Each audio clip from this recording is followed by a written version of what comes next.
হয়, এই মুহূৰ্তত আমি উপস্থিত আছো ৰূপহীয়াত সমষ্টিৰ পূব কলাডোবাত আৰু পূব কলাডোবাত দেখা গৈছে ইয়াৰ ৰাইজে বিশেষ অসুবিধা ভোগ কৰিব লগা হৈছে, কাৰণ ইয়াত ৰাইজে পূব কলাডোবাৰ এটা অংশৰ ৰাইজে যিটো ৰেভিনিউ ভিলেজ হয়, এই গাঁৱৰ ৰাইজে এই বাঁহৰ সাঁকোৰে ইয়াত পাৰ হ'ব লগা হৈছে। দৈনিক শ শ ছাত্ৰ ছাত্ৰী, স্কুলীয়া ছাত্ৰ ছাত্ৰী এই পথেৰে বিপদসংকুলভাৱে তেওঁলোকে পাৰ হ'ব লগা হৈছে। আনহাতে গাড়ীসমূহ বাইকসমূহ বিপদসংকুলভাৱে এই পথেৰে পাৰ হৈছে। কেইবাটাও দুৰ্ঘটনা ইয়াত সংঘটিত হৈছে, কেইবাজনো ঘূণীয়া হৈছে, হস্পিটেলত হৈছে। মোৰ লগত ইয়াৰ কিছু ৰাইজ আছে, তেওঁলোকৰ পৰা আমি এই বিষয়ে জানিব চেষ্টা কৰিম। হয়, কি ক'ব, যিহেতু আপোনালোকে বিপদসংকুলভাৱে এই পথেৰে অহা যোৱা কৰিছে, কি ক'ব এই সন্দৰ্ভত? এইখন দলং আমি আগত যাবলৈ বহুত দিগদাৰ হয়। আমি মুখ্যমন্ত্ৰীলৈ এটাই অনুৰোধ জনাইছোঁ যে ইয়াত যে আমাৰ এটা পকী দলং দিয়ে, আমাৰ গাঁৱৰ যিমান ৰাইজ চবৰে ভাল হ'ব বুলি আশা ৰাখিছোঁ। আপুনি আমাৰ গাঁও কোনখন? মোৰ এইটো কলাডোবা হয়। আপুনি এইটো সাঁকোৰে অহা যোৱা? এইটো সাঁকোৰে মানে সদায় অহা যোৱা কৰিব লাগে, বহুত দিগদাৰ হয়। স্কুলৰ ল'ৰা ছোৱালী আহোঁতে অসুবিধা হৈ আছে, আমি আহোঁতে অসুবিধা হয়। চৰকাৰক কি আহ্বান জনাব? চৰকাৰক এইটো আহ্বান জনাইছোঁ যে আমাৰ অতি সোনকালে এইখন কিবা এটা চৰকাৰে কৰি আমাক সহায় সহযোগিতা আগবঢ়াই যায়। হয়, ধন্যবাদ। আচলতে ক'ব গ'লে এক প্ৰকাৰ বিপদসংকুলভাৱে যাতায়াত কৰিব লগা হয় এই অঞ্চলৰ ৰাইজে। এটি দলঙৰ বাবে কেইবাবাৰো তেওঁলোকে বিভিন্ন মহলক তেওঁলোকে দাবী জনাইছে, কিন্তু এতিয়ালৈকে কিন্তু কোনো ধৰণৰ ব্যৱস্থা গ্ৰহণ কৰা নাই। কাৰণ দেখা গৈছে স্কুলীয়া বিশেষকৈ বাৰিষাৰ বতৰত 8 মাহ 9 মাহ এই অঞ্চলৰ ৰাইজে দুৰ্ভোগ ভুগিব লগা হয়। তেওঁলোকে ৰাইজে দান বৰঙণি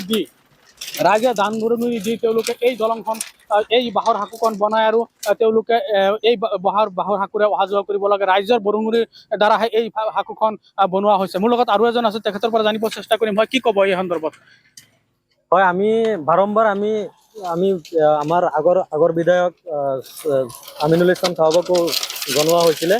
আমি এতিয়াৰ নৱনিৰ্বাচিত ৰূপহীয়াত সমষ্টিৰ বিধায়ক নুৰুল হুদা চাহাবকো আমি এতিয়া আহ্বান জনাওঁ যে এই দুৰ্ভোগীয়া ছাত্ৰ ছাত্ৰী আৰু এই কিছুমান ৰাইজৰ যি এই ৰাস্তা দি অহা যোৱা আৰু তেওঁলোকৰ যিটো বিপদসংকুল যি যাত্ৰা, আৰু সেই যাত্ৰাৰ পৰা যাতে পৰিত্ৰাণ পায়, আৰু সেই কথাটো চিন্তা কৰি মাননীয় বিধায়ক মহোদয় আৰু মাননীয় মুখ্যমন্ত্ৰী মহোদয়কো আমি আহ্বান জনাওঁ এই দলংখন যাতে পকী কৰি দিয়ে আৰু ছাত্ৰ ছাত্ৰীসকলৰ আৰু বিপদ যাতে অনিশ্চিত হয়, বিপদ নিশ্চিত কৰে, আৰু তাকে আহ্বান জনাইছোঁ মই।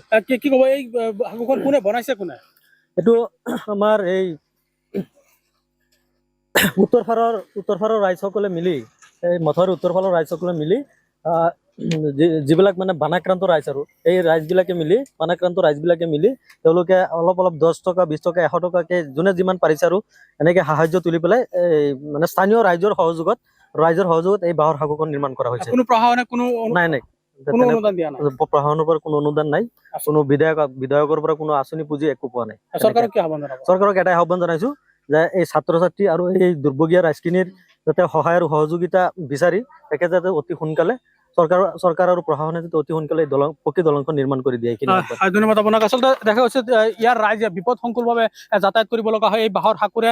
আনহাতে যিহেতু ইয়াত শ শ স্কুলীয়া ছাত্ৰ ছাত্ৰী এই বিভিন্ন স্কুল বিদ্যালয় মহাবিদ্যালয়ত এই পথেৰে অহা যোৱা কৰিব লাগে, এক বিপদসংকুলভাৱে তেওঁলোকে অহা যোৱা কৰিব লাগে। আৰু বাৰিষাৰ 8 মাহে এই সাঁকো থাকে, আৰু ইয়াৰ পিছত যেতিয়া শীতৰ সময় আহে, শীতৰ সময় যেতিয়া এই জুৰি আছে, জুৰি পানী শুকাই যায়, তেতিয়া তলেদি এটা ৰাস্তাৰ সৃষ্টি হয়, আৰু সেই ৰাস্তাৰে তেওঁলোকে তাকো বিপদসংকুলভাৱে অহা যোৱা কৰিব লাগে। গতিকে ইয়াৰ যি স্থানীয় ৰাইজ আছে তেওঁলোকে চৰকাৰ প্ৰশাসনক আহ্বান জনাইছে যাতে ইয়াত এটা পকী দলঙৰ ব্যৱস্থা কৰি এই অঞ্চলৰ ৰাইজক উপকৃত কৰে। জুৰিয়াৰ পৰা ৰাবুল হুছেইন, ND24।